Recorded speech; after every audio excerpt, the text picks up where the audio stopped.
So first of all, I have to tell you, this is my new favorite Netflix series. This is the best binge-worthy series I've ever seen. I could not stop watching this.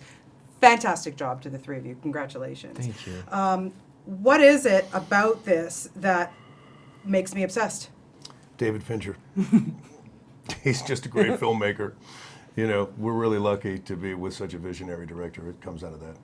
So how hands-on? I mean, I know he directed, but it's like, yes, you're right. I don't even know what to say. He is so phenomenal. But what does he bring to the table? Well, he technically directed episodes 1, 2, 9, and 10, but we were shooting in Pittsburgh for 10 months, and he was there the whole time. And so even when we had other directors directing, he often would show up in the morning to help set up shots and talk about intention.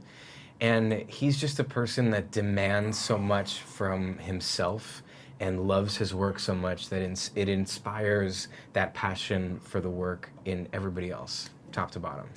What is it, and I'll start with you because this material is riveting and scary and creepy, and I can't imagine that all three of you don't go home after you've done your scenes and don't have nightmares. I think once we started shooting the show, I didn't have nightmares because it becomes a job and it becomes a fiction, and so you put a separation between that, and then you go home and you're okay. But prior to shooting it, when I started looking into it, and obviously read the book and then started looking at these real people, and then you sort of go down the rabbit hole a little bit, and I just had to pull out because it's scary and because I'm a woman. Yeah, and because we're often than not the victims, more often than not. Not that men aren't either, but yeah, it's scary. I went and read Gavin de Becker's The Gift of Fear. Truly. Yeah. Really, and Holden, Jonathan, I mean, oh my God, how do you guys get through those interrogation scenes? I love doing this sounds crazy maybe, or maybe psychotic, but no, because I love doing them. They're so psychological and so interesting, and because you've watched the series, that not every serial killer is totally different, and the way in which we negotiate getting them to talk and spilling and not pushing certain buttons but not others is just a total dream as an actor to get to play all those different moments. And Holt, for you?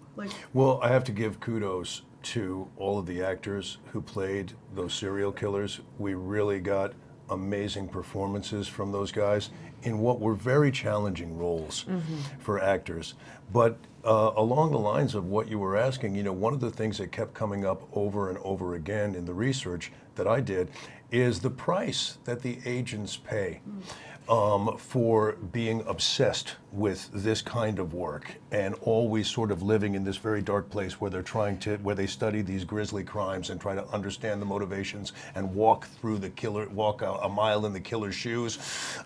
They pay prices emotionally and physically. John Douglas had a complete breakdown, post-traumatic stress disorder. So, and it's not only John, so I think that you're right. I think that it does, they do pay a price for it. Well, yeah, what I love about it is that we do see that, and we do see how it affects them personally. I mean, I could talk to you about this show for hours and hours. Really, it is the best thing you're going to see on Netflix right now. It is so fabulous, and I can't even congratulate you more.